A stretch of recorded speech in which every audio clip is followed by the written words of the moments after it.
Elhanan Winchester, or Elhanan Winchester, I'm never quite sure how to pronounce it, was a Baptist minister in Philadelphia in the late 18th century who took a different view of how universal salvation worked than Murray or Raleigh.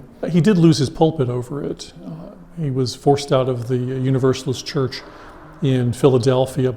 The New England Universalists and the Philadelphia Universalists had different theological focuses, whereas the Boston sort of New England Universalists, typified by Murray, really talked about what had happened through Christ's personality, his death and resurrection as being necessary for salvation.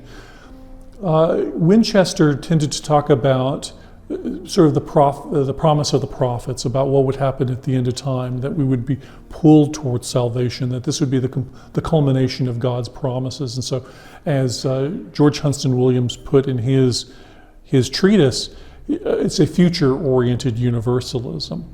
So a lot of what would inspire the Restorationists, that we would be drawn towards salvation, really, I think, draws back from Winchester. And much like Murray, his works were not widely published immediately after his own lifetime, but Universalists wanted to find their roots in the middle of the 19th century, and so would publish cheap editions of works, and that's how Winchester's his basic theological works came back into circulation.